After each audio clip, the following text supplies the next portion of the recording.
let's do the news. We always have news that is like averagely important. Should we talk about it? Should we spotlight it? It's probably bullshit, so should we really dive into it? Because in 2 months from now, we could get the old, hey, you remember what you guys were saying on May 6th when we were all riding the wave of whatever information is being released at the time, especially when we go day to day. We're very lucky to cover the stories day to day, but goddamn, they change. Oh. Let's do this. Let's do some news. Hell yeah. Baker Mayfield, Josina Anderson is reporting that she spoke to a source from a team that expressed interest in Baker Mayfield, had talks, but they cooled. Not wanting to pay asking price, feeling he has to be cut. Their follow-up comment tonight, no one's trying to do the Browns any favors in this situation. Hashtag, this is ridiculous. Obviously, Josina Anderson, longtime insider, has sources all around the league. The Baker Mayfield situation is so fascinating because this kind of opens up a can of worms for us to look back at the relationship between Baker and the Browns as a whole. ESPN is now reporting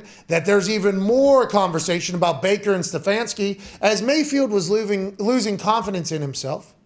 He had also begun losing faith in Stefanski. Whoa. Wow. This is via ESPN.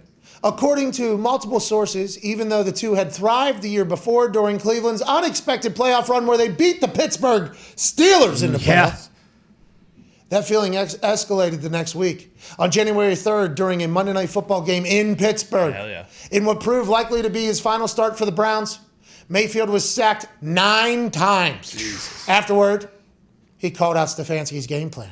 When you've got NFL Defensive Player of the Year, TJ Watt over there, and we're not giving our rookie tackle, James Hudson, a whole lot of help, it's not going to be good for us, said Mayfield, who at one point had thrown 10 consecutive incompletions in the 26-14 loss. As Mayfield labored through a listless performance, the Browns kept him in the final offensive play, which was an interception, obviously. According to multiple sources, those close to Mayfield, who to that point had missed one game because of his shoulder injury, wondered at the time if the Browns were trying to make Mayfield look as hapless as possible in prime time to potentially pave the way for the franchise to more easily explain why it might be moving on from him in the offseason when he was owed either an extension or something of that nature.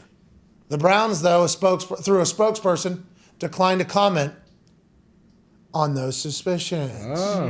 After that Pittsburgh loss, Mayfield told reporters that he would be consulting with his family and agent, not the team, about whether he would play in the season finale against Cincinnati. So the writing's been on the wall, I guess, publicly for us all to see for a long time. And I don't want to, toot my own horn or anything like that, but we went back to the days after that game, and this was this show's take on the situation of Stefanski, the Browns, and the Pittsburgh Steelers and that game. What if Stefanski is so bitter and petty? He's like, oh, is that right? You're the guy, huh? All right, here we go. Going against a guy trying to get Defense Player of the Year and break a sack record. We'll throw this thing 75 times, Baker. Let's put this on your shoulders, pal. You're smarter than me. What if that is what Stefanski's doing? They got a lot of problems if that's the case. And that's, by the way, I don't want to say it. Dig says it all the time. If that is what's going on, you got to think, same old Brownies.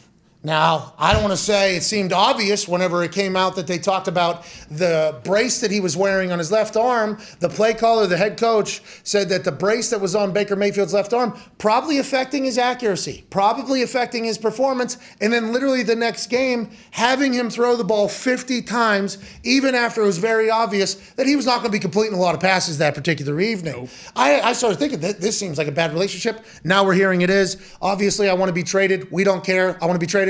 We don't care. $18.5 million pay tag to whoever trades for him. What a situation, AJ, that has really been bubbling for a long time at this point. And sorry for the entire explanation there, AJ. No, it was great to see that clip too. And it's, I guess we should have.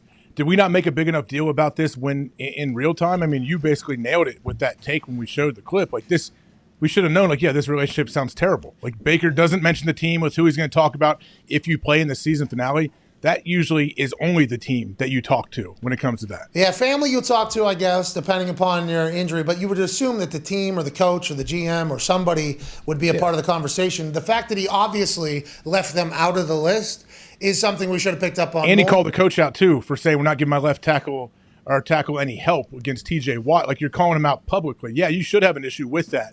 but that's what you do behind the cameras. Yeah, we're not even chipping, okay? Basically is basic math says this ain't going to work. So I feel like that's potentially why I automatically thought maybe Stefanski and the Baker Mayfield relationship isn't great, but we didn't hammer it home enough. Didn't we think he was going to get it one more year and he better start out hot and he better play well or he's going to be out of there? That's what I feel like we thought. We all thought he was going to have a prove it year, another one. And, because there's a lot of chatter about the football gods. You finally get a quarterback that wins for you, turns the program around, wins a playoff game against the Steelers. That jersey, long jersey with all those names on it. The football gods, you would assume, would be like, you have to at least keep this quarterback. But maybe if you just go and air him out the last 5 games of the season when he can't play, you get your fans to be like, all right, we get it. Okay, all right, we will. We understand if you move on from this quarterback that brought us our first happiness. We weren't even able to drink beers for like 9-10 weeks of the season just a couple years ago. Now we're talking about maybe making the Super Bowl in the offseason. Free agents have come here because of him. It's a really interesting PR move. Well, and I can vividly remember during the game us actually wondering where is Nick Chubb? So it wasn't just why are they throwing the ball? There were times when Nick Chubb wasn't on the field, and then he would come in and bust a 20-yard run, and then they set him back down, and the whole entire thing didn't make sense. Not just throwing the ball 75 times with a guy who clearly has something inhibiting his ability to do that, maybe. but they're not playing their best players or giving them the ball. Well, at the time, too, I feel like a big part of it was what is the alternative? The 49ers were, they went into the NFC Championship. They were going on a run. Jimmy G was looking good. And also, none of the Deshaun stuff had been settled. So we weren't even thinking that it would be a possibility that they would get a guy like that. It was just assumed oh, yeah, he's not playing well. He doesn't look good. But, next year he's going to have a prove-it year. And if he doesn't play good then we'll address all this stuff. Then there was other comments, I guess, that were made at the time that I guess we didn't see. After the entire Odell Beckham Sr. Video release in Cleveland, after Beckham's father ripped Mayfield publicly and speculation grew about Beckham being on his way out, multiple players lobbied for Cleveland to keep OBJ on the team. I feel like a majority of this locker room would love to have him in the building. Safety John Johnson III said at the time, flat out. So was that them at the time saying hey, we are on Odell's side? As one source put it, the way Beckham exited Cleveland poisoned the well for Mayfield with some of his teammates. Shortly after Browns coach Kevin Stefanski announced Beckham wouldn't be coming back, another starter was asked if he'd seen the video that Beckham Sr. had posted of Mayfield misfiring on throws to his son, and the person responded, "Why would I watch the video?" the player asked rhetorically. According to a source familiar with the remark, "I see it every day in practice." What the fuck? Did we not see any of this? This is terrible. This is like Urban Meyer getting laughed out of the goddamn room. I mean, if it's, that's your quarterback. This is your guy.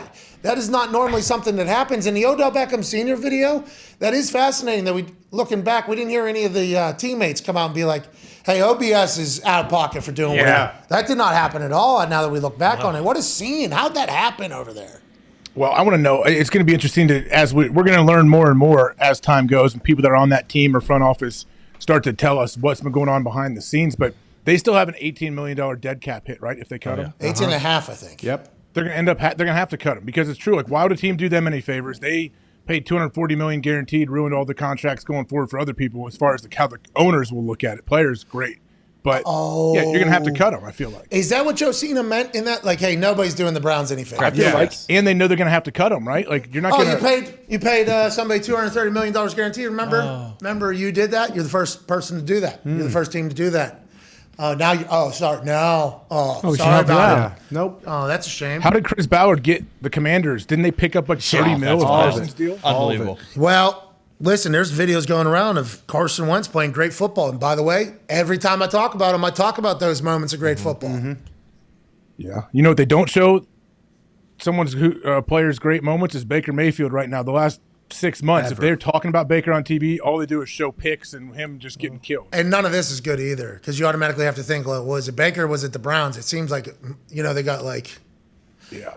Well, Odell having so much success as soon as he leaves doesn't help him either. And there's that other clip, too, of Baker walking basically from one end of the sideline to the other on the bench, and not one player even looking at him or, giving him like a, hey, you'll figure it out. What the fuck happened? If you remember, Hugh, when Hugh hired or drafted him, he said he went to Baker's pro day. He saw Baker walk in and like do this little noise, or whatever he does, and everyone responded. How the players responded to him, he's like, I knew that was our guy. Like, he has the moxie, he has the it factor.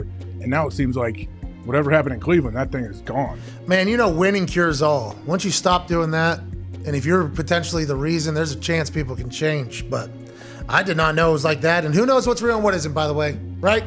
Yeah. We have to remember that. Never know. We don't know what's real and what isn't. That's why it's tough to do the news.